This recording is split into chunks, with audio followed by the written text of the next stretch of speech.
Students, last video में हम लोग पढ़े थे क्लास 10th की एसएसटी में संसाधनों का वर्गीकरण। और संसाधनों का वर्गीकरण हम बताए थे कि 4 आधार पे किया गया है। पहला उत्पत्ति के आधार पे, दूसरा समाप्यता के आधार पे, तीसरा स्वामित्व के आधार पे और चौथा विकास के स्तर के आधार पर। अब हम लोग इसको थोड़ा सा डिटेल में पढ़ेंगे, थोड़ा सा इसकी विस्तृत जानकारी लेने का प्रयास करेंगे। आइए अब हम विस्तृत जानकारी की तरफ बढ़ते हैं। आप देख सकते हैं यहाँ पर लिखा है संसाधनों के प्रकार, यानी संसाधन कितने प्रकार के होते हैं। और इसमें पहला है उत्पत्ति के आधार पे। उत्पत्ति के आधार पे यानी on the basis of origin, on the basis of origin. और इसको थोड़ा सा मैं एक छोटी सी परिभाषा देने का प्रयास करूँगा। Resources can be classified into 2 categories. On the basis of resources can be classified into 2 categories. First biotic and second abiotic resources. Now let's start to read this portion in detail.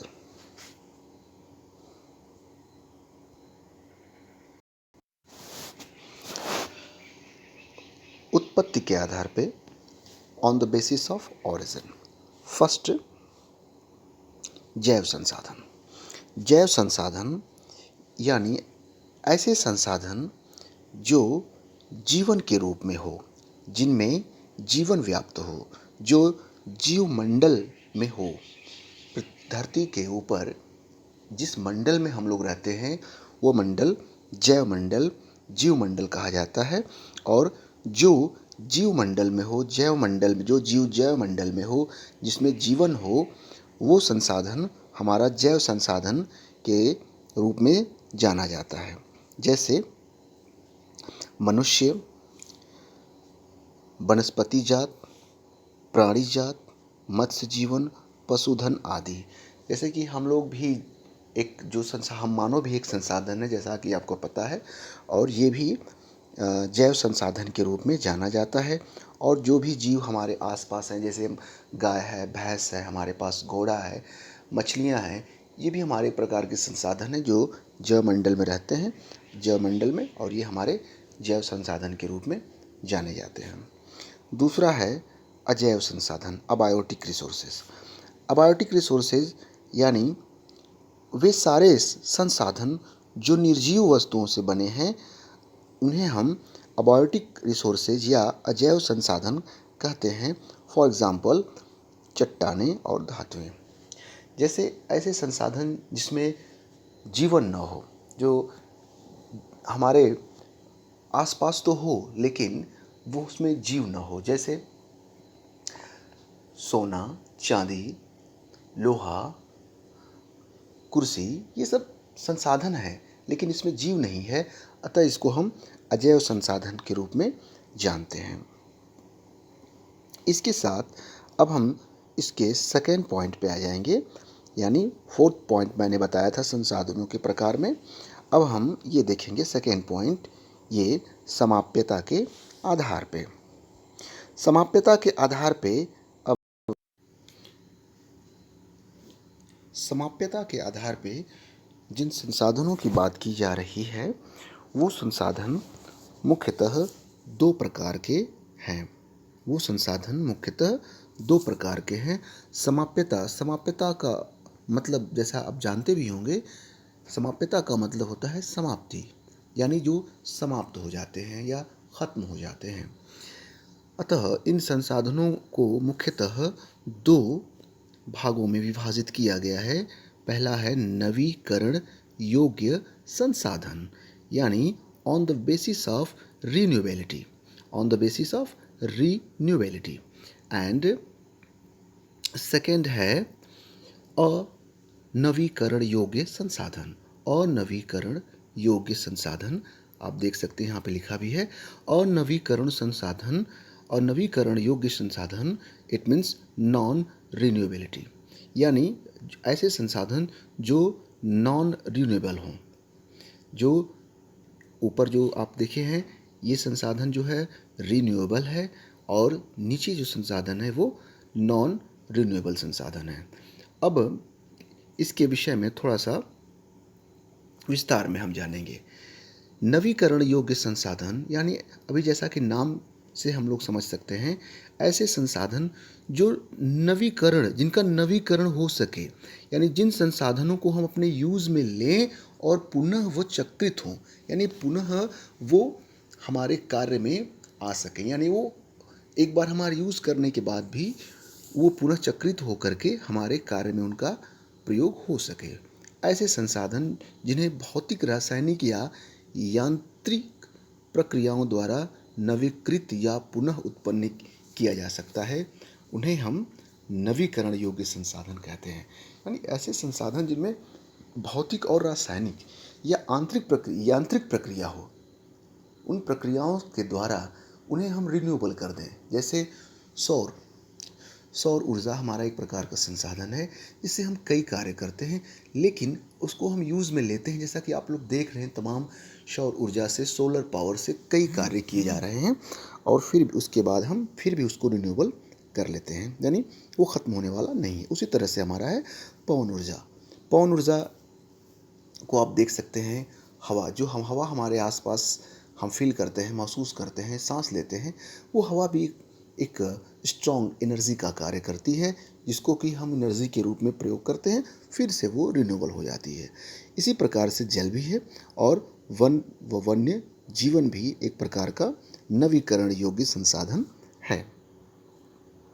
अब हम देखेंगे अनवीकरण योग्य संसाधन। जैसा कि नाम से ही हम लोग परिचित हैं, अनवीकरण योग्य संसाधन ऐसे संसाधन जो नॉन रिन्यूएबल हैं, जो रिन्यूएबल नहीं है, यानी कि एक बार उसको हम प्रयोग करें तो दोबारा फिर उसका हम प्रयोग नहीं कर पाएंगे, क्योंकि वो धीरे धीरे समाप्त हो जाता है। ऐसे संसाधनों को हम अनवीकरण योग्य संसाधन कहते हैं। जैसे खनिज और जीवाश्म ईंधन इस प्रकार के संसाधन के मुख्य उदाहरण हैं। जैसे अभी हम खनिज जैसा कि हम जानते भी हैं कि खनिज किसे कहते हैं। खनिज वो चीज़ होती है जो हमें खनन से प्राप्त होती है, जिसको हम खन करके प्राप्त करते हैं। जैसे बहुत सारे ऐसे मेटल हैं जो हमें धरती के अंदर से प्राप्त होते हैं। बहुत सारे ईंधन के रूप में भी खनिज हमें मिलते हैं। जैसे कोयला हुआ, कोयला एक ऐसी एनर्जी का कार्य करता है जो कि बहुत पावरफुल है, लेकिन ये समाप्यता की ओर बढ़ रहा है, यानी इसका नवीकरण होना बहुत ही कठिन कार्य है। उसी तरह से बहुत से ऐसे मेटल हैं जिनको हम प्रयोग करते हैं, जैसे सोना चांदी। जैसे पता हमको है सोना धरती के अंदर से प्राप्त होता है, लेकिन ये इसका सीमित भंडार है। प्रयोग करने के बाद हम इसे दोबारा उस रूप में नहीं ला सकते हैं।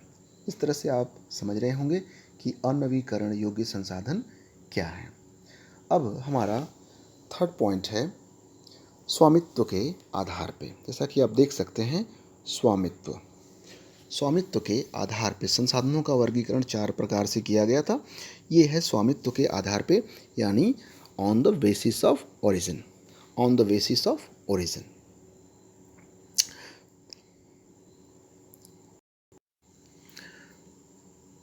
सॉरी स्टूडेंट्स, अभी मैंने जो बताया कि स्वामित्व के आधार पे, it means on the basis of ownership. स्वामित्व के आधार पे संसाधनों का वर्गीकरण किया गया है। इसमें प्रमुख जो है वो व्यक्तिगत संसाधन।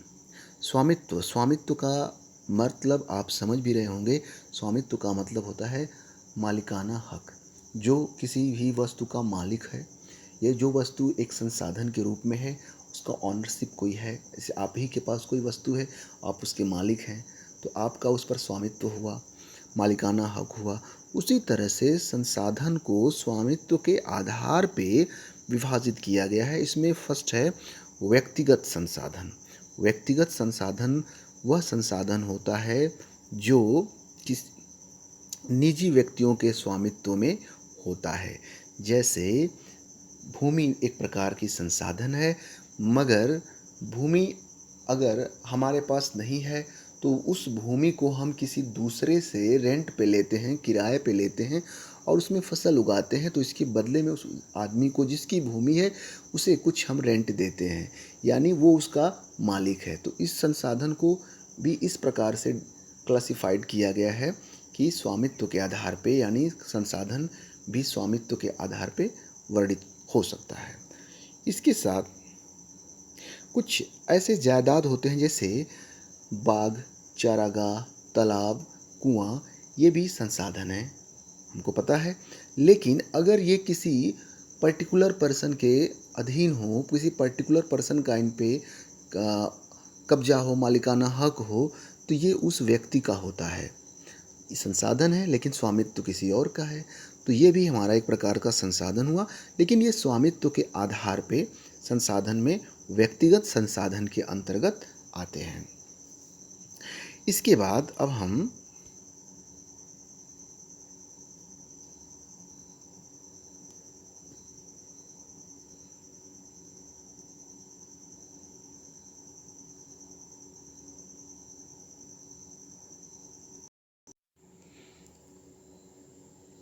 स्वामित्व के आधार पे जिन संसाधनों का वर्णन हम लोग कर रहे हैं उनमें से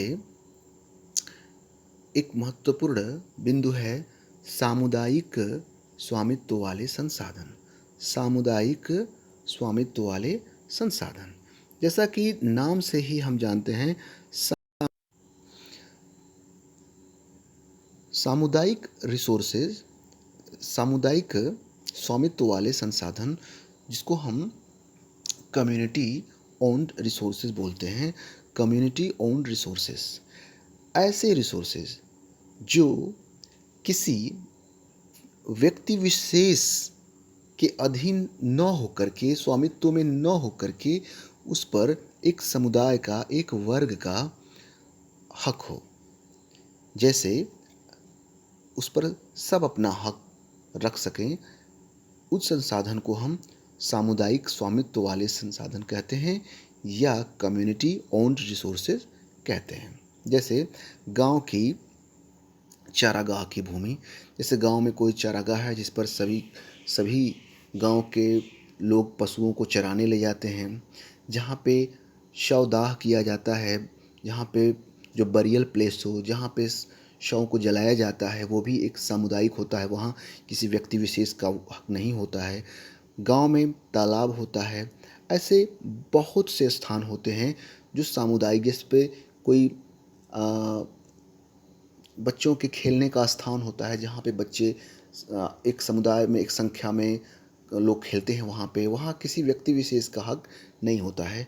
वो हमारा सामुदायिक स्वामित्व वाला संसाधन होता है। एक प्रकार का वो संसाधन है, मगर स्वामित्व संसाधन, सामुदायिक स्वामित्व वाला वो संसाधन है। इसके बाद हम देखेंगे राष्ट्रीय संसाधन। राष्ट्रीय संसाधन यानी नेशनल रिसोर्सेस। इसके साथ हम देखेंगे इस नेशनल रिसोर्सेज। नेशनल रिसोर्सेज जिसको हम राष्ट्रीय संसाधन के रूप में जानते हैं।